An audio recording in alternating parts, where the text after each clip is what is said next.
Nakushukuru sana Mheshimiwa Mwenyekiti kwa kunipa nafasi na mimi niweze kuchangia.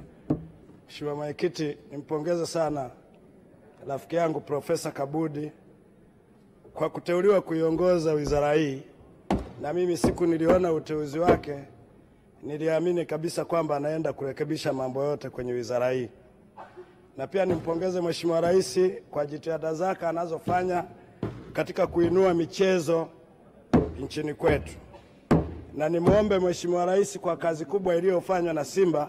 Mimi ni mwana Yanga, lakini kwa kazi kubwa iliyofanywa na Simba wanastahili na wao kupewa ndege ili waende kwenye fainali huko Morocco.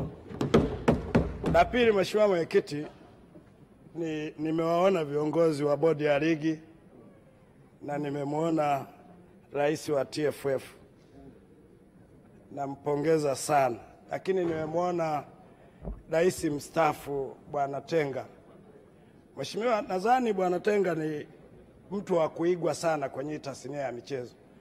Ni kiongozi ambaye kwa kweli alifanya kazi yake vizuri na akastaafu na bado wanamtumia, lakini ni mtu anayeheshimika sana kwenye tasnia ya michezo. Sasa nadhani na wale mlioko kwenye madaraka muige mfano wa jinsi gani mzee Tenga aliongoza michezo yetu hapa Tanzania.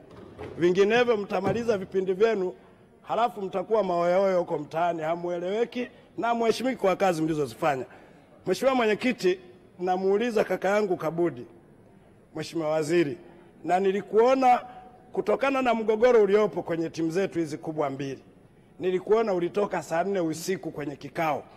Lakini baada ya kutoka mle mpaka leo hatujajua kilichotokea kule.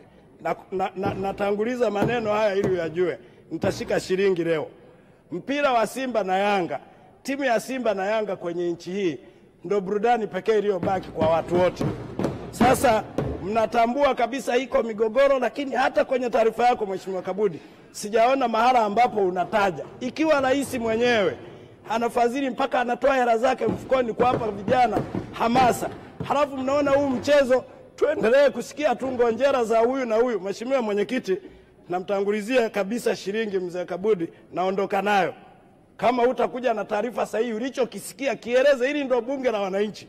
Hatuwezi kuwa tunasikia mitandaoni na wewe mwenzetu uliyeteuliwa kwenda kutuwakilisha umesikia sirini, halafu unaleta taarifa tukupitishie budget, tunaacha kuelewa kinachoendelea. Sisi tukirudi huko majimboni kwetu na sisi tuwe tena watu wa mitandao. Leo kama utatoa taarifa sahihi na kushikia shilingi.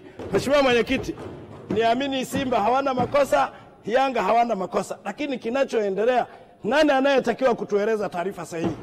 Tunaona kama michezo kama kesi imeenda kasi, imerudi kasi, imekuja huku kabla mlalamikaji hujamsikiliza unatangaza mechi, anacheza bodi ya ligi, anacheza Yanga. Sasa nataka kujua Mheshimiwa Kabudi, wewe ulienda kulisikiliza pande zote mbili, Simba na Yanga. Sitaki kusema Yanga ina makosa wala Simba ina makosa.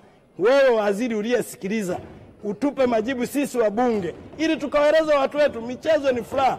Simba na Yanga ni pati ya maisha ya kuburudisha Watanzania. Kwa hiyo ukija bila maneno leo nitakuzengua Mheshimiwa Kabudi. Lazima uje na taarifa. Sisi Tanzania tumepata heshima ya kuandaa AFCON.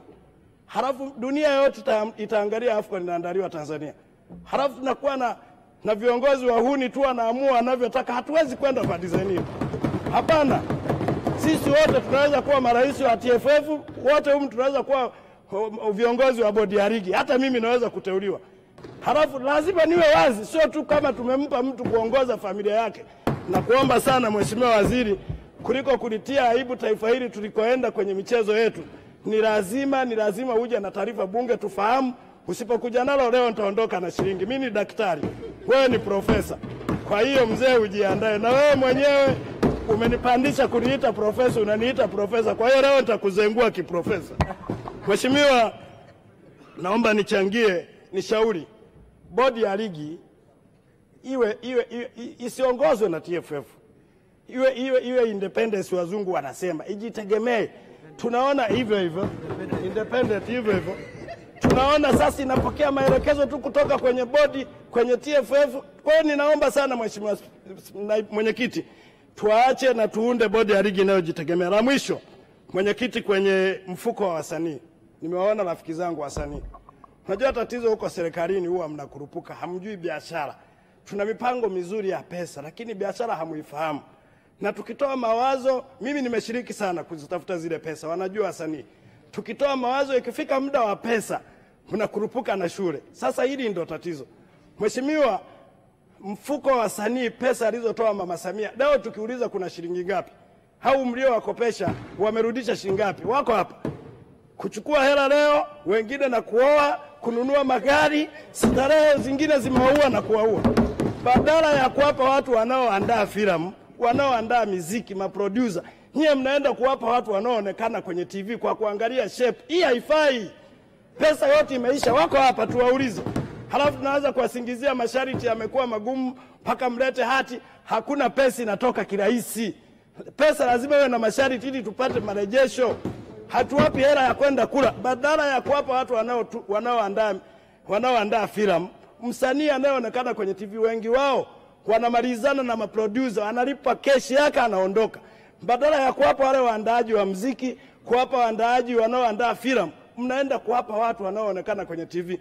Niambie Mheshimiwa Spika, kwenye taarifa yako yale mamilioni 50-40 tuliyotoa, uje nayo majibu. Wangapi wamerudisha hata mmoja? Na anazifanyia nini? Na tukakagua biashara zao. Wote wamenunua Kuruga, wamenunua Alfadi, zimeisha zote, hamna hata 100. Sasa mngetuchukua tukawashauri tuliozoea maisha ya kitaa. Leo hii tungekuwa na wasanii mabilionea, kwa sababu ukimwezesha mwandaaji ni sawa umemwezesha yule anayeonekana kwenye TV. Kwa hiyo niombe sana Mheshimiwa, ukija hapa uje na majibu yanayoeleweka. Mwisho, nampongeza sana Mheshimiwa Rais. Na naendelea kuwaombea Simba wakafanye vizuri. Unapoenda kuiwakilisha nchi kwenye fainali, sisi wote tunaungana kama taifa moja. Na serikali iangalie ndege, na kama kuna nafasi na mimi naomba lifti kabisa, natanguliza nikashangilie. Na kupongeza sana Profesa Kabudi, wewe ni mzee, mwalimu wa kitivo cha sheria mbobevu. Nina imani irekebisha hii wizara. Ninajua wewe ni mwalimu mzuri. Sidhani kama utafeli. Ukifeli, kama kuna kitu kinakusumbua, mimi nipo naweza kukushauri bila malipo. Nakushukuru sana. Asante sana Mheshimiwa Spika.